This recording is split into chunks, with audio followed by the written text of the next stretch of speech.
So I thought I'd do a quick look through the results of the tips which I've been putting out on Saturdays and Sundays, just to see what was working, what's not working. This is just a very high level look. I haven't dived too deeply into the stats, but it's still worthwhile to have a bit of a look and see if there's anything that we could remove, change, or look to improve upon. So this experiment, which has been going since July, ran pretty much for about the 6 months, has been about testing laying long shots when I believe that those long shots are valid long shots. So not all long shots are at a price of 100 to 1 plus and pretty much to have no hope. There are quite a few long shots which you look at them and go, wow, that horse is mispriced. And while it probably doesn't have a 1% chance, it's probably got more like a 5% chance. So it should be about a 20 to 1 instead of 100 to 1. So this was about finding those long shots that really were true long shots and would win very rarely. So over that time frame, I put up 1,020 selections in total, and I put some odds around the ranges with this. So there was 564 of those that met the odds. So that means they were at those odds or below when it came to Betfair Starting Price during the experiment, so over those 6 months. And overall, in that time, I tipped on 52 days. So that was mostly a Saturday and a Sunday. But occasionally I would throw in an extra day where I had time, like a Monday or Tuesday or a Friday. So just to give you a bit of an idea of what the experiment was. So if we look at the results, if you'd laid all of the selections at any odds and just didn't take into account the odds ranges, I made a profit of $58.03 on a $30 liability. Now, you can't be doing $30 liabilities with long shots. You make cents when you're winning, like seriously 3 cents.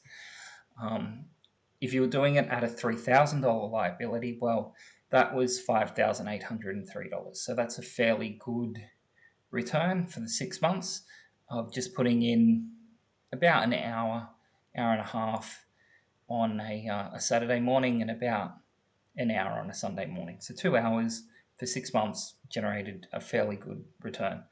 So you could say I probably spent about 100 hours in there. So at a $3,000 liability, you were looking at about $58 an hour.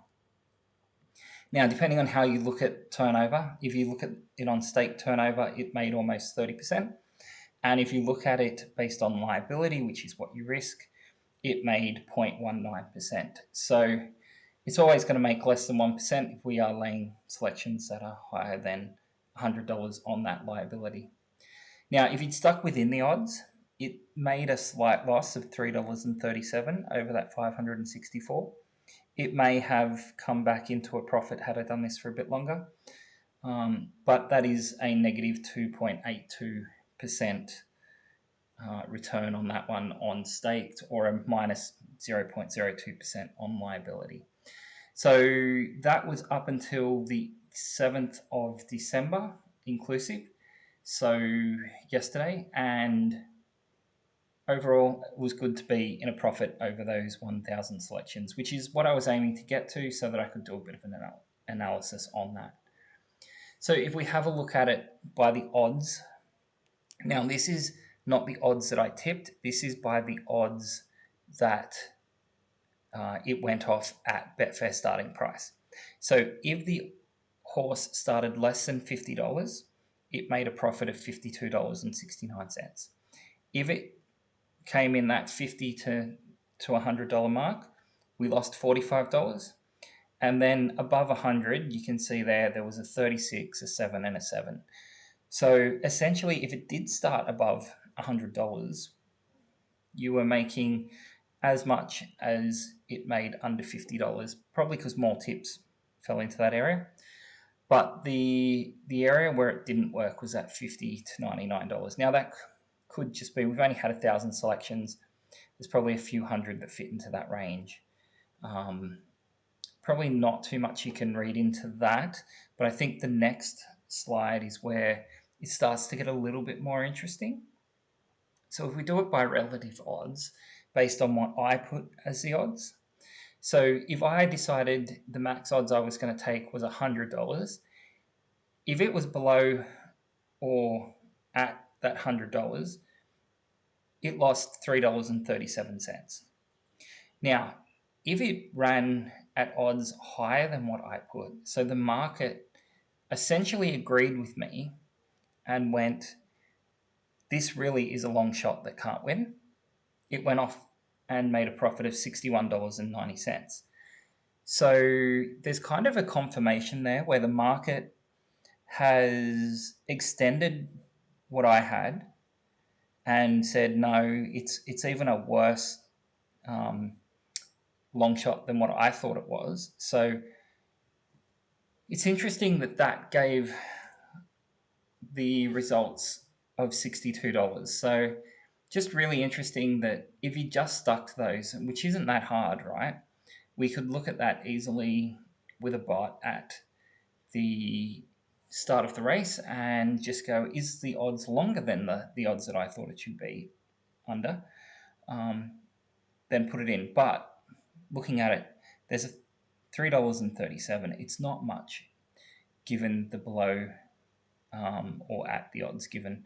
That could have easily turned into a profit as well. But there's definitely something there that says, hey, if the odds had extended, then you've definitely found a long shot that shouldn't win. Okay, so what were the best tracks that I had? So interestingly, they were Morphettville, Toowoomba, Gold Coast, Hobart, and Belmont. It might just be lucky, but they were the tracks that seemed to work. Can I see anything there that ties those tracks together? Not really. Toowoomba and Hobart, generally at the extremes of the day, but the others are all fairly standard ones. The main thing I would say is none of them are in New South Wales or Victoria. So maybe avoiding those states is the is where I do better. And it could be that Victoria and New South Wales have better horses running around, so it's more competitive races. Whereas when you look at the other states where there's a smaller pool, there may be those horses that are in the race just to make up the numbers, but they really do not have a chance in those races. So interesting to think about. Very interesting that there was nothing in there for New South Wales or Victoria, considering that is where most of the racing is. So if we look at the worst tracks, now the worst tracks are Flemington, Randwick, Darwin, and Albany. Now, no other track made a loss, so I only lost in these 4 tracks. Again, 2 of those are major tracks for each of the states, Flemington and Randwick. Darwin's an interesting one. I thought we would have been going okay at Darwin, but it appears not. And then we have Albany as well. So I don't think there's much we can read into that. But they were the 4 tracks that I lost over the 6-month period. Now, there were many other tracks in between those, but they were all in some kind of profit. Now, if we have a bit of a look by race number, the first race is a profit of $30. Second race is down 27. Third and fourth races are again up. Interestingly, once you get past there, it's kind of break even from race 5 to 10. This could be multiple reasons. The first reason I would say is I'm probably a little bit sharper when I'm looking at the first few races per meeting because I've just opened it up. I'm not drained from looking at 4 races already, as by the time I get to the 5th race, because it does take a bit of a mental toll going through the form. So that could be one reason. The other reason, which I think is more likely the reason for it, is there's a lot more maidens in the first 4 races of the day. And then as you get to race 5 onwards, you're looking at handicaps and group races and listed races and stuff like that. So it's likely that I do much better in maidens. Now I can go do that analysis, I just haven't done it here because I did not go and record all of the details around maidens and things like that. But had I done that, I suspect I would have found that I'm doing much better in maidens. Now, why is that the case? These are horses that haven't won yet. So generally you have horses which are starting their career, they will get a win at some point in their career and move on to Class 1, Class 2 types of races. But there's also a lot of horses which will have 10 starts, 20 starts, 50 starts that haven't won a race. And those horses are likely never going to win a race again or ever. So those are kind of the horses that I'm picking up on in those maidens. And they're horses that just don't have the drive to win. They're pretty much going around to make up the numbers. They may place here and there. They may do okay, be within like 3 lengths, 4 lengths of the winner, but they're consistently losing. And that's what I was looking for when I was trying to lay long shots as well, those consistent losers. So I suspect it is more that my angle works better in those either maidens or Class 1 kind of races where the horses don't have many wins, and it's a lower class kind of race, and there are horses just making up those numbers. Now, if we have a look at the horse number, so this is the TAB number. Essentially, you generally find if it's a handicap, horse 1 is going to have the most weight, horse 24 at the extreme is going to have the least weight. Changes for weight for age and things like that. But we can see there that I pretty much made a profit on the top 5. Not much profit, but I definitely made a profit on those top 5. Number 6 I lost, 7 and 8 good profits, 9 I lost, and 10 kind of did okay as well. Then you jump out to that second table there, 11 I've lost, but then from 12 on I've made an okay profit as well. And I did like, and I mentioned it quite a few times in the videos, horses that were very high TAB numbers. The reason being that those horses generally are handicapped or rated fairly badly anyway. So I was looking to lay those horses in that range just because they generally had the worst form as it was. But just interesting that the top 5 also made a profit in there. Now, is there anything I can really get out of this? Probably not. I think there's much more that I can derive out of those race numbers and probably looking at those 4 races more than spending time on the other races. So interesting.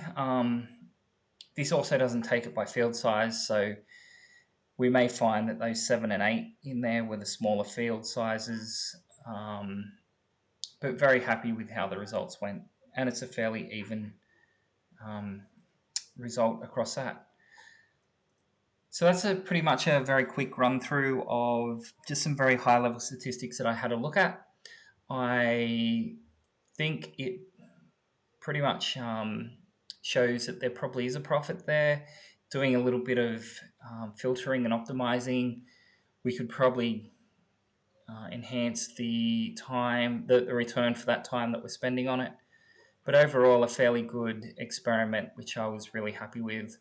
Now, I am taking a bit of a break until February, so there won't be any more videos until February 2025. That is because I will be traveling, and I will not be doing any horse racing related videos or betting manually. So while my automated stuff will continue to run and hopefully makes profits while I'm away, I won't be able to put out any videos for others to follow the selections. But I will be back in February and got some ideas around some new things to experiment with. And looking at this, I may try to optimize this a little bit and get some bets out based on what I was seeing, and maybe do a bit more of a deeper dive into the types of races, the number of wins the horses had, those kind of things, which I can pull out. I've just been a little bit slack in getting that ready. Okay, and I'm going to leave it there. Hopefully you enjoyed the tips for the 6 months that they were coming out, and look for them again in February. Thanks for watching.